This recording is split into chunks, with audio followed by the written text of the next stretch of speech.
Wah, Dot, seru juga nih main kapal-kapalannya. Rara dan Kak Sinta. Iya nih Kak, keren kan? Seperti kapal-kapal nelayan. Aku mau lihat dong. Iya, keren banget. Tinggal kita tambahin ikan di bawahnya. Oh iya, seperti nelayan sungguhan ya. Oh iya, kalian tahu nggak kalau ada 2 jenis nelayan yang menangkap ikan di laut? Bukannya semua nelayan itu sama ya Kak? Gimana kalau kita cari tahu sama-sama? Ayo Kak, boleh. Tapi sebelumnya kita sapa dulu nih teman-teman kelas 3 SD di rumah. Halo teman-teman kelas 3 SD. Apa kabar teman-teman dan ayah bunda hebat di rumah? Semoga sehat selalu ya. Berjumpa lagi bersama Kak Rara, Dodi dan Vinta dalam program kesayangan kita yaitu Belajar dari Rumah. Teman-teman, hari ini kita akan belajar tentang nelayan nih. Tapi sebelum itu kita memulai dengan berdoa ya. Berdoa dilakukan sesuai kepercayaan masing-masing. Berdoa dimulai. Berdoa selesai. Teman-teman, Dodi tadi sudah memberitahu bahwa hari ini kita akan belajar tentang nelayan. Apakah teman-teman tahu 2 jenis nelayan yang menangkap ikan? Terdapat 2 jenis nelayan yang menangkap ikan di laut, yaitu nelayan tradisional dan nelayan modern. Perbedaannya apa Kak? Perbedaannya ada di bacaan ini. Wah asik, kita mau membaca nih. Iya, kita belajar tentang nelayan melalui bacaan ini ya. Berarti saatnya kita membatik. Membaca itu asik.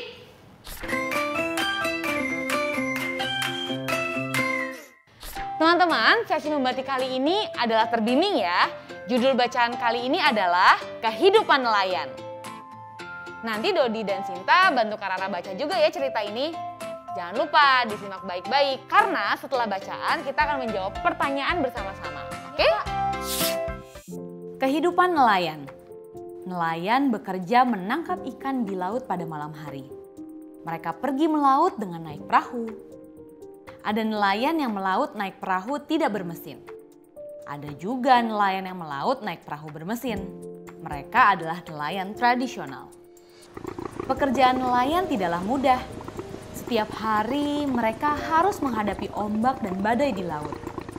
Karena hanya menggunakan perahu, para nelayan tradisional tidak dapat pergi melaut terlalu jauh.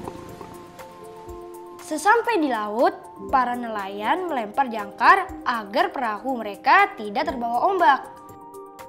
Lalu mereka melepas jala untuk menangkap ikan. Karena jala mereka tidak besar, hasil tangkapan ikan juga tidak banyak. Semua juga sangat bergantung pada cuaca. Kemudian, selama semalaman, mereka menunggu jalannya hingga penuh ikan. Saat menjelang subuh, mereka akan menarik kembali jala yang penuh dengan ikan. Mereka pun pulang kembali ke daratan. Ada pula nelayan modern. Mereka melaut memakai kapal besar dan bermesin. Dengan begitu, mereka bisa melaut lebih jauh. Dengan kapal yang besar, ada banyak nelayan yang bisa pergi melaut bersama. Mereka juga bisa saling membantu agar hasil tangkapan ikan menjadi lebih banyak. Jala yang mereka pakai juga besar. Hasil tangkapan ikan jadi jauh lebih banyak. Pagi harinya para nelayan kembali ke darat. Sesampai di darat, mereka akan menurunkan ikan-ikan hasil tangkapan semalam. Kemudian, mereka membawa ikan-ikan itu ke tempat pelelangan ikan. Tempat pelelangan ikan adalah tempat nelayan menjual ikan-ikan hasil tangkapan mereka. Dari tempat pelelangan ikan inilah, ikan-ikan akan dibeli oleh pedagang ikan untuk dijual di pasar-pasar. Hingga akhirnya dapat kita beli untuk dimakan. Setelah ikan mereka terjual, para nelayan pulang ke rumah dan beristirahat sebentar.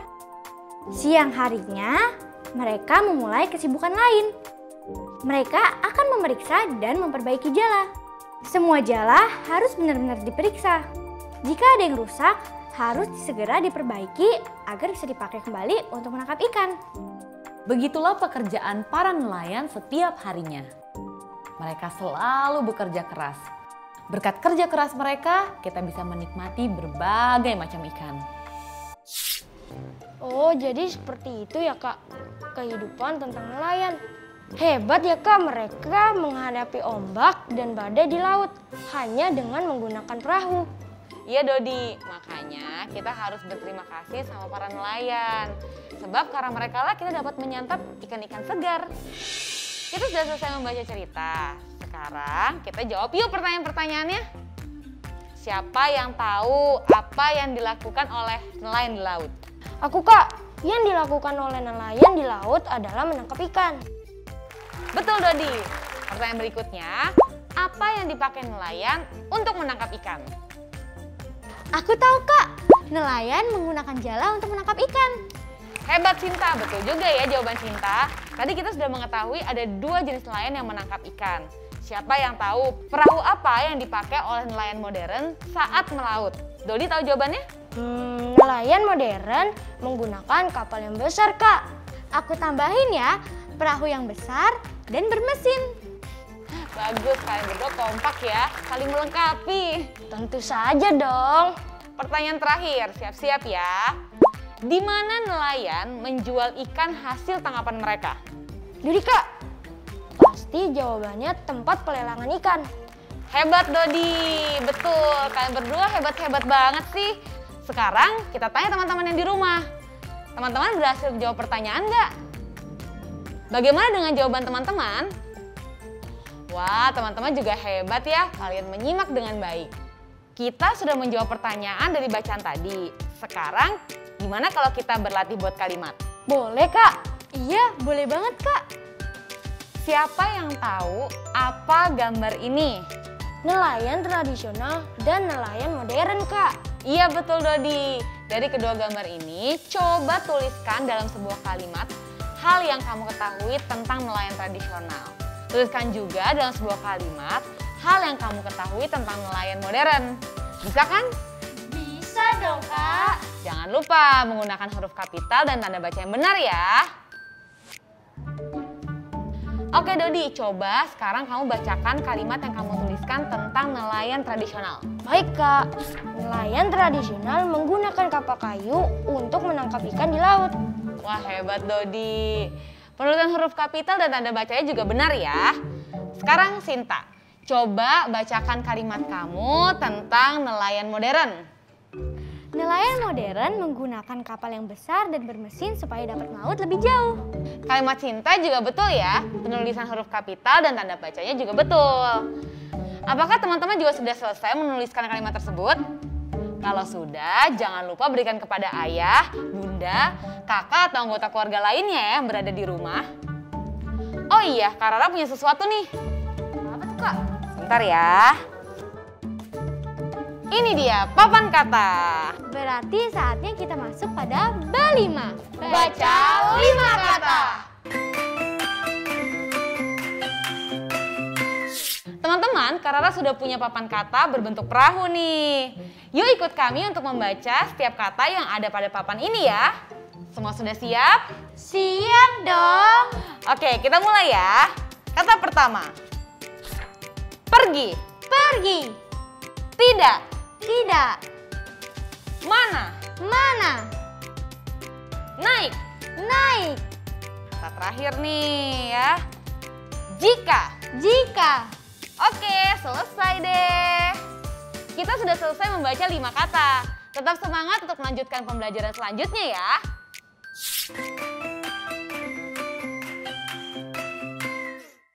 Kak Rara, nanti sore aku ingin membeli kolak. Harga kolaknya Rp11.900. Wah, enak dong.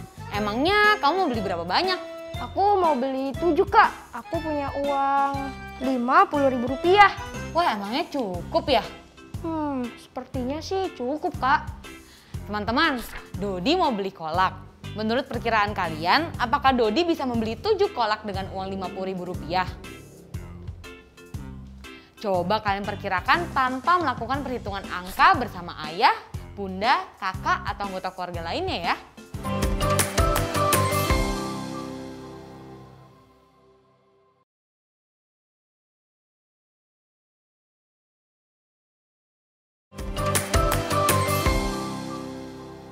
Kayaknya nggak cukup deh, Dot. Masa sih, Kak?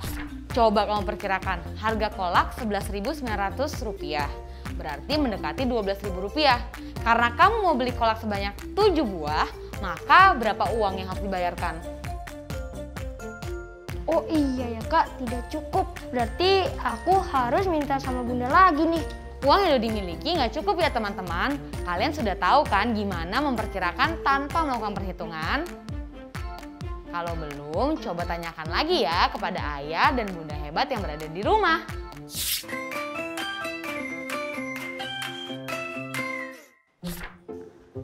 Wah, Dodi mau berlayar kemana, Dot? Aku ingin kembali berlayar ke Ternate, Kak, dari Makassar. Ini sudah ketiga kalinya. Wah, hebat Dodi.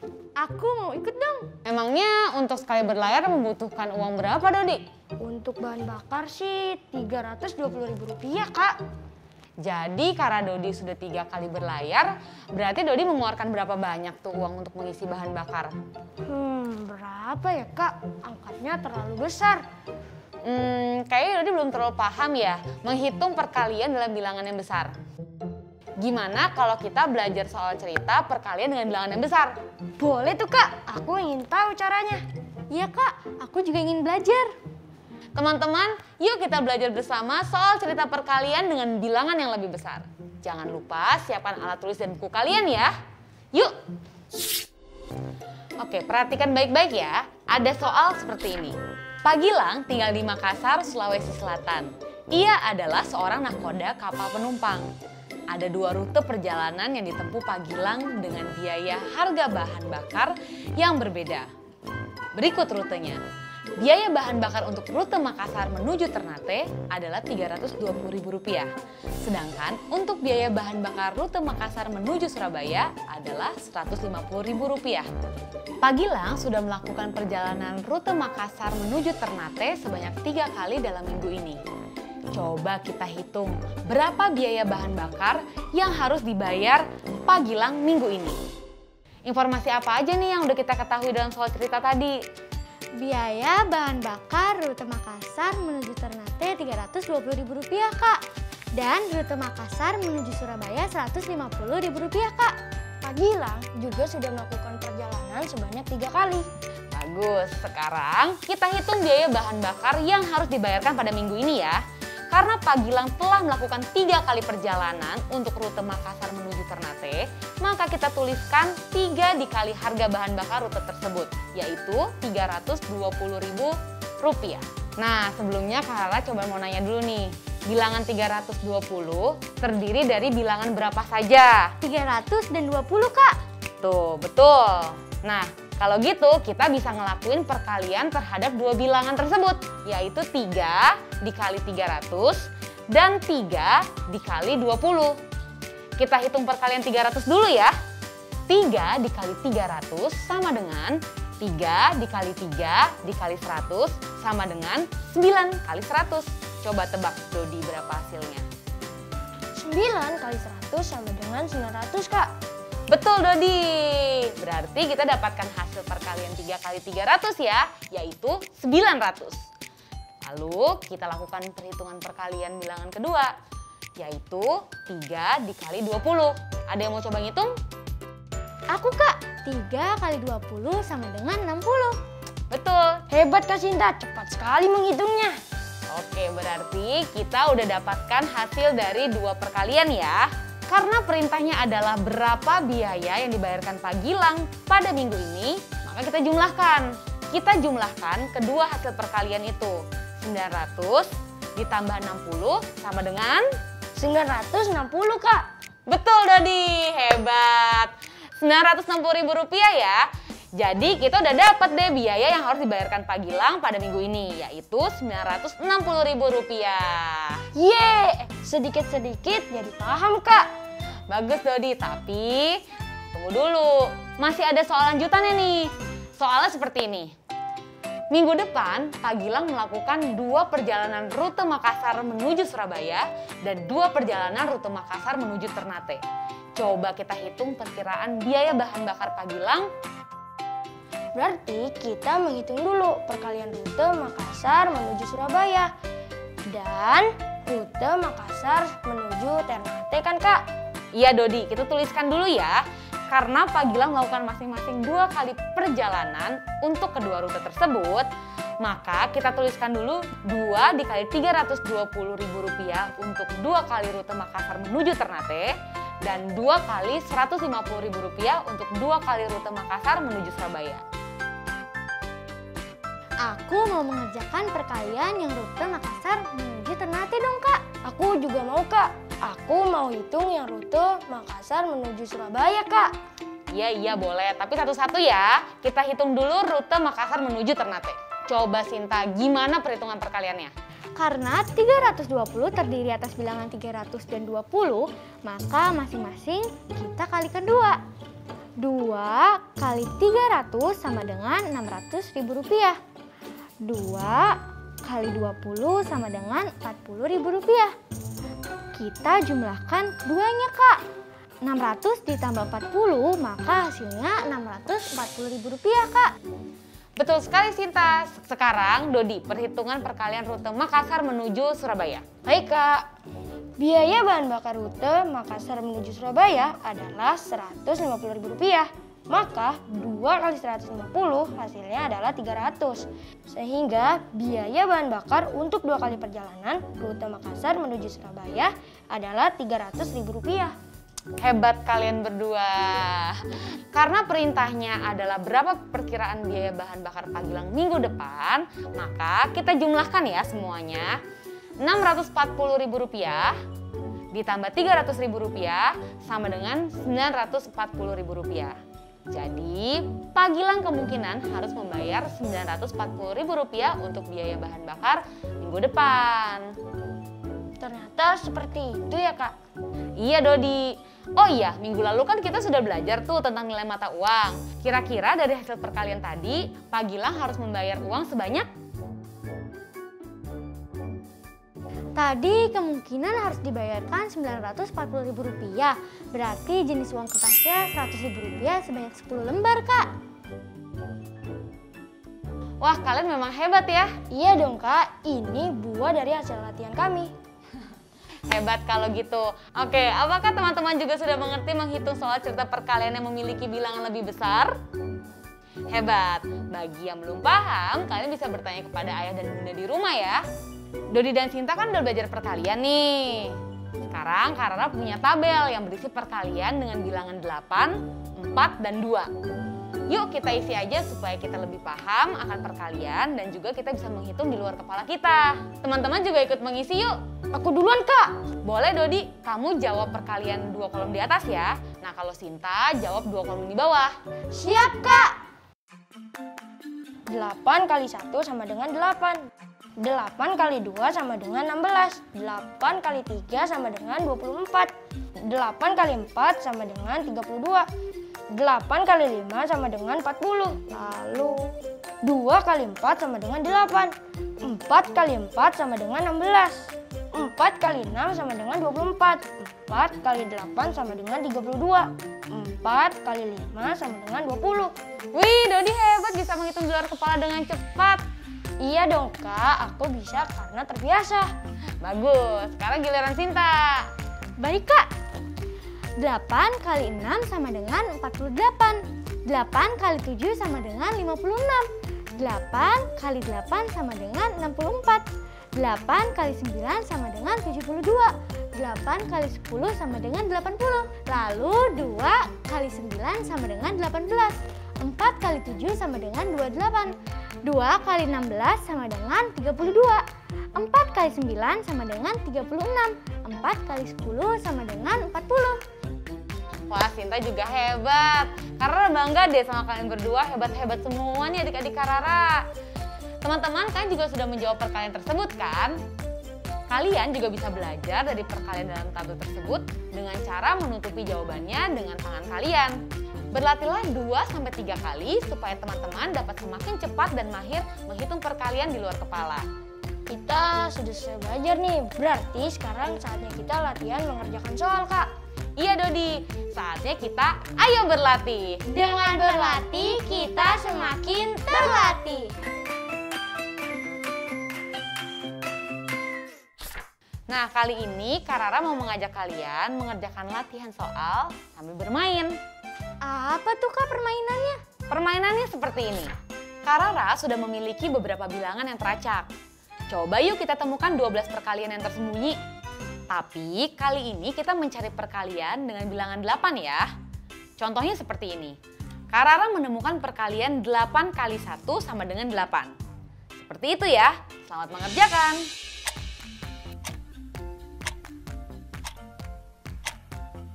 Yuk kita lihat apa yang ditemukan oleh Dodi dan Sinta.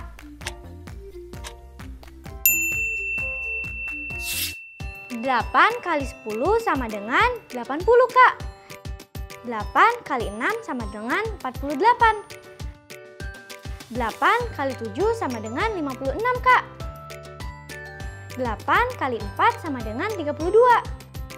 8 kali 9 sama dengan 72. 8 kali 5 sama dengan 40. 8 kali 3 sama dengan 24. 8 kali 2 sama dengan 16. Tinggal dikit lagi nih, coba teman-teman melanjutkan mengerjakan sendiri ya. Jangan lupa ajak ayah dan bunda untuk mengerjakan ya. Seru ya Kak mencari perkalian tersembunyi. Iya Dodi, selain menyenangkan, kita juga jadi semakin paham tentang perkalian ya. Teman-teman di rumah, kita udah sampai nih di penghujung program. Banyak sekali pelajaran yang kita dapatkan hari ini. Terima kasih untuk teman-teman dan ayah bunda hebat yang sudah menyaksikan program ini. Tetap jaga kesehatan, jangan lupa tetap terapkan 5M, memakai masker, mencuci tangan, menjaga jarak, mengurangi mobilitas, dan menghindari kerumunan agar kita bisa memutus rantai penyebaran COVID-19. Sampai jumpa lagi teman-teman. Sekarang tetap belajar dari rumah ya teman-teman. Ingat, jaga jarak, rajin mencuci tangan, dan pakai masker agar kita mencegah penyebaran COVID-19. Sampai jumpa.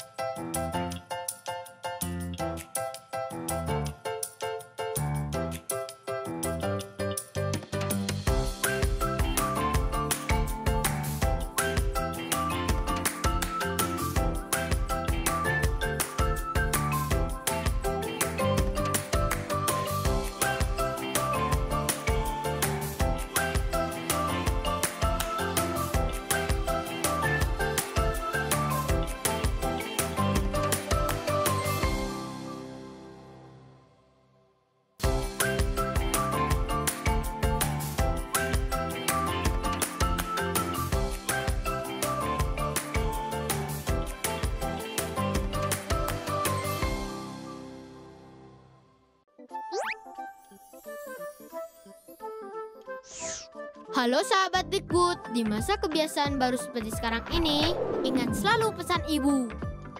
Keluar rumah kalau penting saja ya nak, ingat untuk selalu 3M. 3M itu mudah dilakukan dan bisa mencegah penyebaran virus corona. Menggunakan masker, mencuci tangan dengan sabun dan air mengalir, menjaga jarak.